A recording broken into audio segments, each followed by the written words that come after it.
Gaganyaan mission Bharat का पहला मानव अंतरिक्ष उड़ान कार्यक्रम है, जिसके लिए इसरो के विभिन्न केंद्रों पर व्यापक तैयारी चल रही है। अगर यह सफल हुआ तो सोवियत संघ, अमेरिका और चीन के बाद भारत अंतरिक्ष में मानव भेजने वाला चौथा देश बन जाएगा। गगनयान से भारत में बहुत उत्साह है। हालांकि यह सोवियत संघ और अमेरिका द्वारा पृथ्वी की निचली कक्षा में यात्राएं शुरू करने के दशकों बाद आ रहा है। दोनों 1961 से अंतरिक्ष में हैं। अक्टूबर 2003 में चीन अंतरिक्ष में पहुंचने वाला तीसरा देश बन गया, जब एक चीनी मिशन ने अंतरिक्ष में 21 घंटे बिताए और 14 बार पृथ्वी की परिक्रमा की। आपको बता दें कि अमेरिका और चीन के पास पृथ्वी की निचली कक्षा में पूरी तरह से चालू अंतरिक्ष स्टेशन भी हैं। मित्रों, ये बात आपको मीडिया कभी नहीं बताएगी, लेकिन अंदर का सच तो ये है कि असली झंझट यही अंतरिक्ष स्टेशन है, जिनसे अमेरिका, चीन और सोवियत संघ पूरे विश्व पर अपनी धौंस जमाए हुए हैं। अंतरिक्ष को पृथ्वी के झगड़े झंझटों से दूर रखने की वैश्विक संधि के बावजूद भी उपरोक्त देशों ने गुप्त रूप से अपने घातक परमाणु हथियारों को अंतरिक्ष में रखा हुआ है, जो किसी भी आपात स्थिति में पूरे विश्व को राख के ढेर में तब्दील कर सकते हैं। इन्हें परमाणु हथियारों के संचालन के लिए समुद्र के नीचे किसी पनडुब्बी या लड़ाकू विमान की जरूरत नहीं है। ये बटन दबाते ही अंतरिक्ष से हमला करने की क्षमता रखते हैं। मित्रों, अंतरिक्ष से पृथ्वी पर आसानी से नजर रखी जा सकती है। समुद्र के अंदर भी खंगाला जा सकता है, पर इसका उल्टा संभव नहीं है। नासा ने तो कुतर्क रचते हुए और एक फर्जी खबर मीडिया में फैलाते हुए यह कुतर्क तक दे डाला था कि पृथ्वी की कक्षा में कुछ प्रचंड धूमकेतु प्रवेश कर सकते हैं, जो इतने बड़े हैं कि पृथ्वी को गंभीर नुकसान पहुंचा सकते हैं। इसलिए मानवता की रक्षा के लिए हमें परमाणु हथियारों को अंतरिक्ष में रखना पड़ रहा है, ताकि उन धूमकेतुओं को आने से पहले ही नष्ट किया जा सके। मित्रों, मानवता को बचाने के नाम पर वैश्विक संधि तोड़कर अमेरिका ने अपने हथियार अंतरिक्ष में रखे हुए हैं। मानवता तो बहाना है, असली उद्देश्य तो सत्ता हिले न पत्ता डोले और खुद को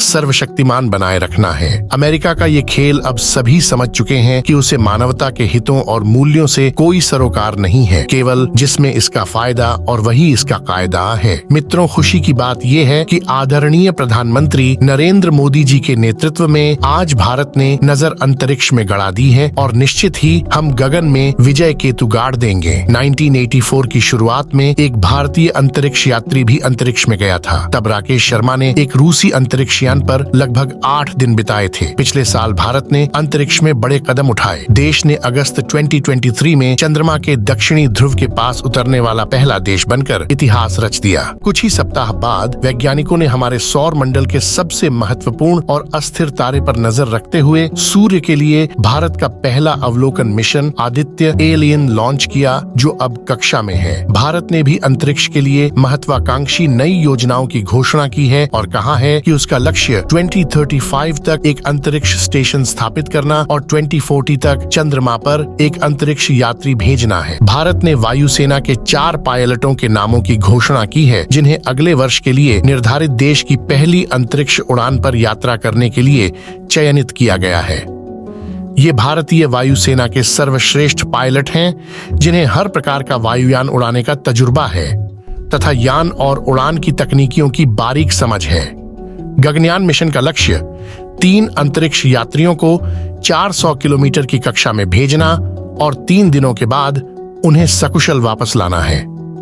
भारतीय अंतरिक्ष एजेंसी इसरो उड़ान की तैयारी के लिए कई परीक्षण कर रही है। अक्टूबर में एक प्रमुख परीक्षण से पता चला कि रॉकेट में खराबी की स्थिति में चालक दल सुरक्षित रूप से बच सकता है। इसकी सफलता के बाद इसरो ने कहा कि 2025 में अंतरिक्ष यात्रियों को अंतरिक्ष में भेजे जाने से पहले 2024 में एक परीक्षण उड़ान के तहत एक रोबोट को अंतरिक्ष में ले जाएगी। मंगलवार को तिरुवनंतपुरम में इसरो केंद्र में एक समारोह में नामित 4 अंतरिक्ष यात्रियों को नरेंद्र मोदी ने सपने देखने वाले, साहसी और अंतरिक्ष में जाने की तैयारी करने वाले जांबाजों के रूप में वर्णित किया गया था। कौन रोक सका है इन स्वप्न वालों को? ये स्वर्ग की ओर बढ़ते आ रहे हैं। इंद्र के सिंहासन की और अंतरिक्ष के अनंत रहस्यों की खोज और उनके रहस्योद्घाटन के लिए भारत के जांबाज योद्धा निकलने ही वाले हैं।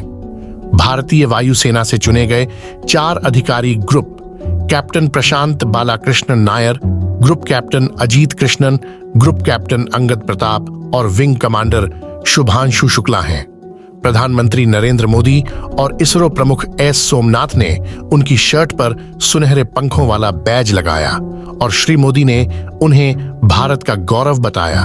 उन्होंने कहा, ये सिर्फ 4 नाम या 4 लोग नहीं हैं। ये 4 शक्तियां हैं जो 1.4 अरब भारतीयों की आकांक्षाओं को अंतरिक्ष तक ले जाएंगी। मैं उन्हें बधाई और शुभकामनाएं देता हूं। अधिकारियों ने कहा कि इन लोगों को वायुसेना के पायलटों के एक समूह से चुना गया था और शॉर्टलिस्ट किए जाने से पहले उनका व्यापक शारीरिक और मनोवैज्ञानिक परीक्षण किया गया था। उन्होंने रूस में 13 महीने तक कठोर प्रशिक्षण लिया है और अब घर वापस आकर अपने कठिन कार्यक्रम को पूरा करने के लिए दिन रात मेहनत कर रहे हैं। एक वीडियो में इन योद्धाओं को उन्हें जिम में कसरत करते, तैराकी और योग करते हुए दिखाया गया।